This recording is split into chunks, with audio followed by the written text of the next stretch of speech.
5 bulan berturut-turut diperoleh keuntungan bla bla bla. 142,5, 153, 164,5, 155, 161. Rata-ratanya 156. Cara ngitung rata-rata gimana? Berarti semua data, ini sampai bulan ke-6. Berarti bulan ke-6 itu anggap aja X.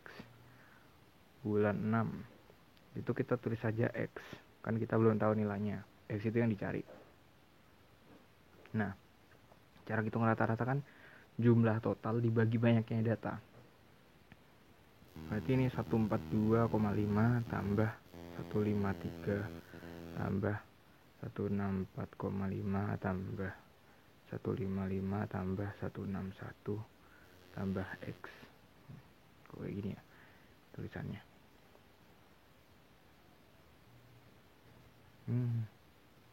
Tulis ulang bentar.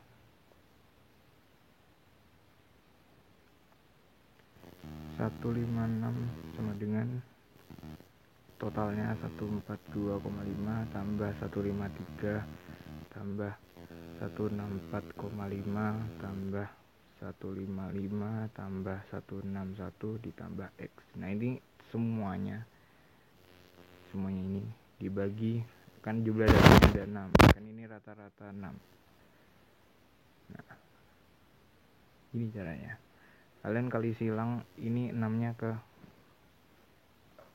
kali silang ke dipindah ke ruas kiri lah. Berarti kan 6 kali 156 sama dengan jumlah ini. Ini jumlahnya aja berarti ya 600.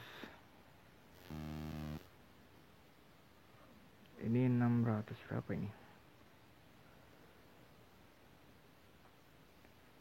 142 tambah 164. Gini tuh yang gampang-gampang dulu aja. Misalnya ini ada 0,5 nya, terus ditambah sama 0,5 nya kan jadi 1. Ini berarti jadi 307 ya. Tambah 308 tambah 161 tambah X. Ini udah 6 nya udah pindah ke sana. Nah 6 kali 156, jadi hitung manual aja sih. 2136. Iya lah, nggak mungkin lah. 936. Iya udah, jadi salah hitung. 936 itu 37 tambah 308, 615 tambah 161. Ini hitung biasa aja. Jadi kan 615 tambah 161 700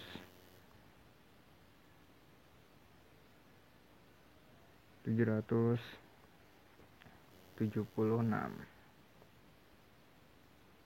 ya nggak, coba dicek. Tambah X itu sama dengan 936. Berarti X nya selisihnya 936 dikurangi 776. Berapa itu? 160. Ini hitung biasa aja, ngitung cepet. Udah ya. Usia 27 tahun, usia A 27 tahun. Tulis dulu datanya. Kalau misalnya diketahui data itu ditulis dulu juga nggak apa-apa. Dicoret-coretan. 27 usia C. Jadi kan ada 4 orang. A, B, C, D. Usia C rata-rata usia A dan B. B kita nggak tahu. Usia D adalah 28 tahun lebih tua daripada A dan 18 tahun lebih tua daripada B. Kita nggak tahu B, tapi D itu lebih tua 28 tahun dari A. Berarti 28 ditambah 27 itu usianya D.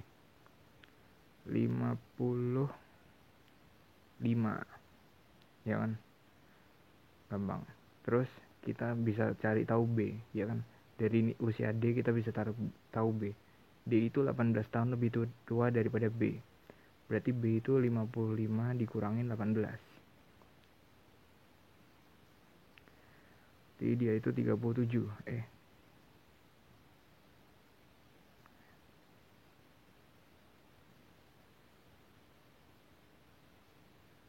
27 ya. Terus kita tahu C itu rata-rata usia A ditambah B, usia A dan B. Berarti 27 tambah 37 dibagi 2. 27 tambah 37 64 dibagi 2 32. Nah sekarang mana yang benar? Kalian kalau kayak gini cari dulu yang gampang. Yang misalnya gampang itu, nah ini kan nggak perlu ngitung yang C, berarti yang ini.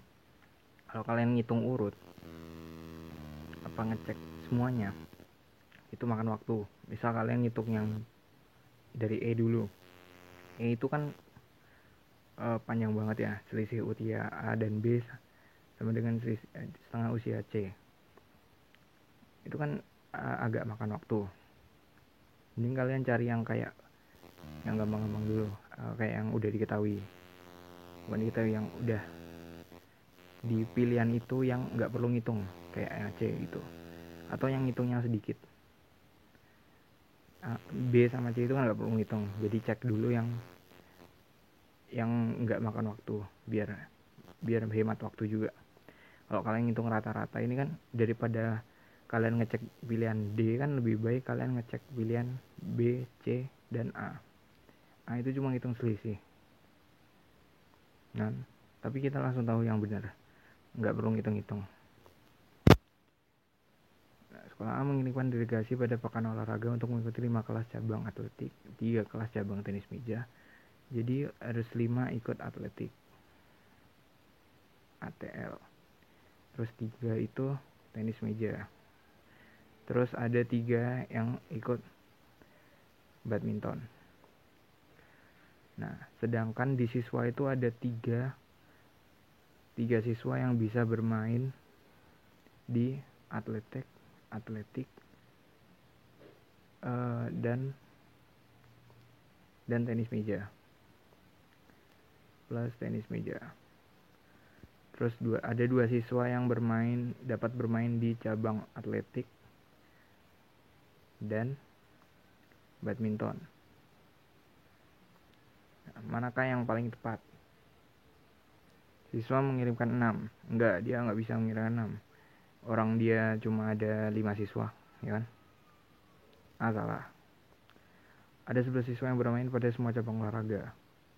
Nah, kalau cabang olahraganya memang 11, ya kan? Dia ini atletik ada 5.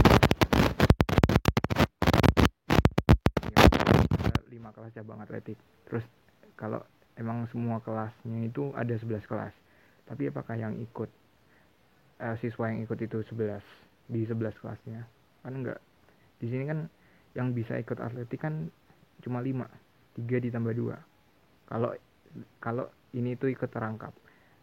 Jadi misalnya 3 itu ikut atletik ditambah 3 ikut tenis meja.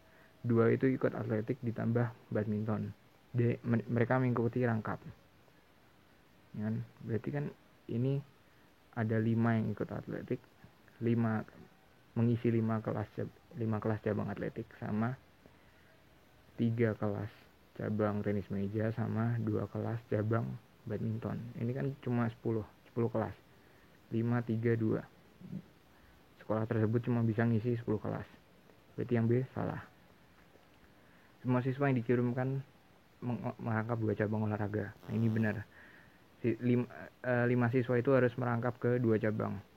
Atletik sama tenis meja, sama atletik sama badminton. Udah. Dia jelas salah. Karena semuanya main di 2 cabang. Bukan cuma 2 siswa. Jelas salah ya. Lanjut. Bulan Januari harga barang 60 juta. Bulan Februari harga naik 10%. Selama bulan Maret harga barang Februari didiskon 10%. Harga pada bulan Maret ada. Nah, kayak gini kan berarti kalian tahu ini trik hitung cepatnya. Misal ini itu 100%. Ini kita anggap 100%. Awalnya 100%. Nah, terus naik 10%. Kalau 100% naik 10% jadi 110%.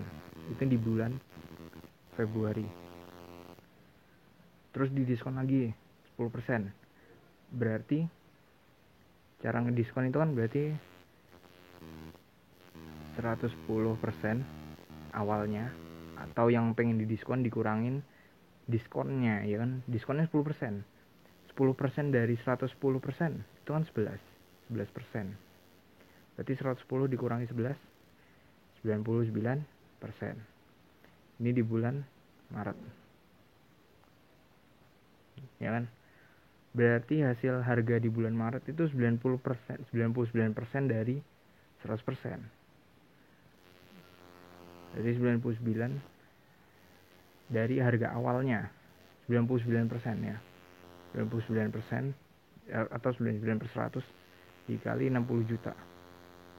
Sebenarnya ini kalau kalian lihat di bilangnya nggak perlu ngitung.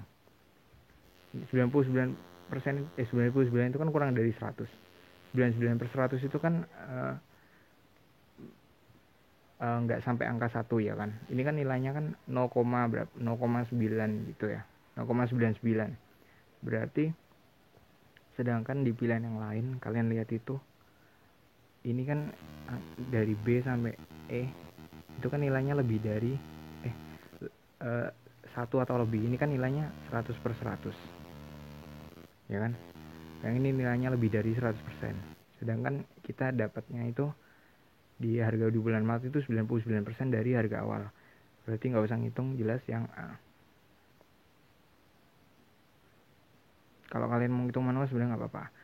Ini segini terus naik 10%, berarti kan 10% kan 6 juta, berarti 66 juta. 66 juta terus didiskon 10%. Berarti 66 dikurangin 6,6, atau 66 juta dikurangi 6.600.000. Jadinya 59.400. Udah. Sebuah riset dilakukan untuk mengetahui sikap bla bla bla. Terus ada data ini. Nah, inti soalnya itu sebenarnya di sini. Di paragraf kedua, di sini inti soalnya. Dengan kalau soal itu asal kalian paham aja, kalau bisa cuma sekali baca. Datanya segini. Terus datanya diambil 15% masing-masing. Berarti tiap ini tuh diambil 15%. Sampai di sini 15%. Setiap data diambil 15%. Nah, berarti perlunya itu 15% dari 720 ditambah 15% dari 340 ditambah terus sampai 15% dari 500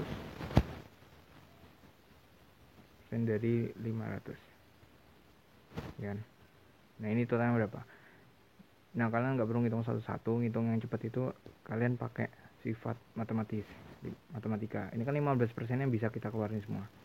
Jadinya kan kita bisa tulisin jumlah data yang diperlukan itu 15% dikali 720 ditambah 340 ditambah 240 ditambah 500 ditambah 600, ya kan.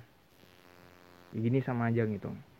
Kan ini 15% dikali terus bisa dimasukin ke dalam kurung, nanti jadinya kayak gini. Ini total di dalam kurung itu berapa? Berarti kan 15/100 dikali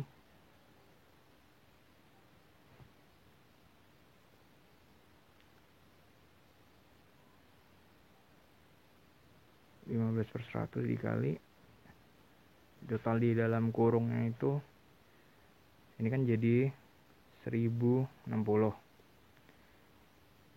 Yang ini tiga-tiganya jadi 1340. Berarti ini jadi 240 ya. Kok 240? 2400. 15% dari 2400 jadinya 300. Ini sebenarnya cuma ngitung-ngitung biasa, jadi kalau salah mau dicoret-coret gitu nggak apa-apa, asal ngitungnya cepet aja. Ini berarti jadi 300. 360. Ini orang-orang yang diperluin. Nah, sedangkan kalian lihat di kalimat berikutnya, itu yang sosial politik cuma 5%.